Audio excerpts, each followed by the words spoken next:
नमस्कार दोस्तों। आज की कहानी है, हम बचपन के दोस्त मिलके एक व्हाट्सएप ग्रुप बना लिया। तो शुरू करते हैं। आज का विषय, अनावश्यक राजनीतिक बहस क्यों। एक दिन मेरे पास एक फोन आया। हेलो राजू, पहचाना? कुछ देर पहेलियां बुझाने के बाद पता चला कि दूसरी तरफ मेरे स्कूल के दिनों का साथी है। एक पल में उम्र की सलवटें गायब हो गई। दोनों अपने परिवार और कामकाज के बारे में एक दूसरे को बताने लगे। दोनों शिलीगुड़ी में ही रहते हैं, घरों में बस 50 मिनट की दूरी, फिर भी कभी मिले नहीं। अगले ही रविवार को दोनों परिवार सहित मिले। एक दूसरे के संपर्क में कौन कौन दोस्त है, इसकी एक सूची बनाई गई और देखते ही देखते पूरा स्कूल फिर से एकजुट हो गया। हमने एक व्हाट्सएप ग्रुप बना लिया। सभी दोस्तों को एक दूसरे की खबर मिलने लगी। एक दोस्त की बेटी को आईआईटी में प्रवेश मिला तो सभी ने बधाइयों का अंबर लगा दिए।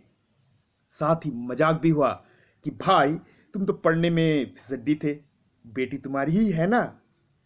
एक दोस्त के बेटे ने भारत की तरफ से कॉमनवेल्थ खेलों में शिरकत की। सबका सीना चौड़ा हो गया।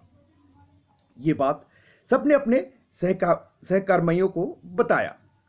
जब भी भारत का कोई नया उपग्रह आकाश में उड़ता तो खबर आती है कि इसरो में काम करने वाले एक दोस्त ने भी उसमें अपना योगदान दिया है।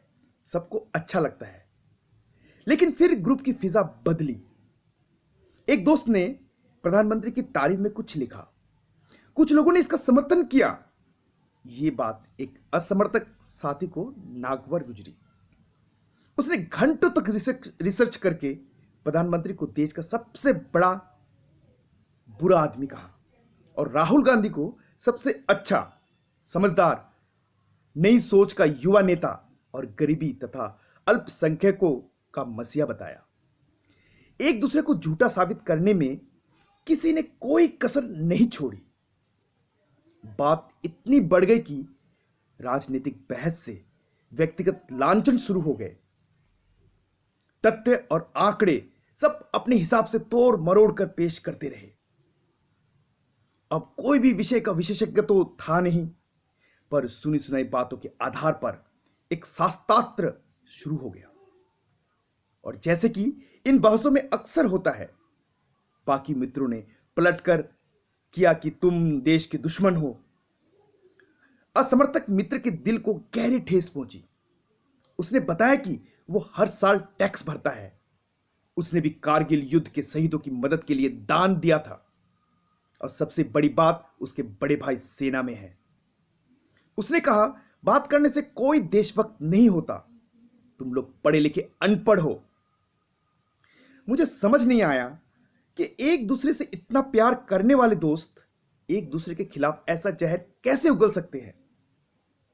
जो लोग स्कूल के जमाने में कभी एक दूसरे का साथ नहीं छोड़ते थे, किसी भी मुद्दे पर कंधे से कंधे मिलाकर खड़े होते थे, अचानक उनको ये क्या हो गया। किसी ने लिखा, दोस्तों, जब भी मैं ग्रुप देखता हूं यही बातें दिखती है। कभी किसी की गलत आलोचना तो कभी किसी की झूठी तारीफ। वो चाय वाला है, वो पप्पू है, वो मूर्ख है, वो फेकू है, इसका बाप चोर था, उसने गुजरात के दंगे करवाए, इसने सिखों को मरवाया। क्या हम आपस में मिलते हैं तो ये बात करते हैं?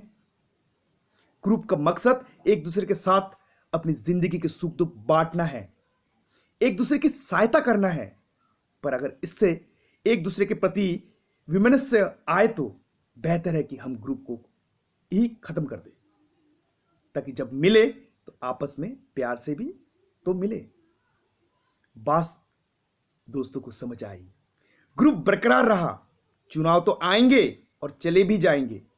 सभी को मतदान करने का हक है, अपनी पसंद की पार्टी को वोट देने का हक है, पर अपनी पसंद दूसरों को थोपने का नहीं। राजनीतिक पार्टियां अपने प्रचार खुद कर लेंगी।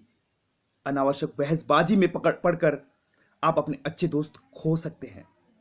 जरूरी नहीं जो आपकी राजनीतिक पसंद है आपके सभी जानने वाले भी उसे ही पसंद करें। हम एक स्वतंत्र देश के नागरिक हैं। सबको अपने स्वतंत्र विचार रखने का पूरा हक है।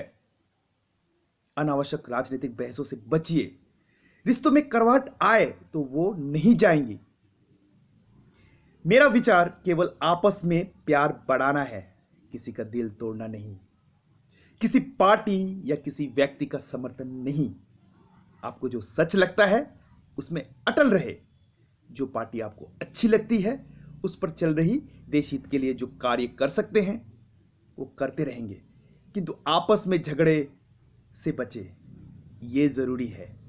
तो मेरे दोस्तों, ये कहानी सिर्फ तुम लोगों के लिए है, बाकी कोई देखे ना देखे, मैंने तुम्हारे लिए बहुत सोच समझ के ये कहानी बनाया है।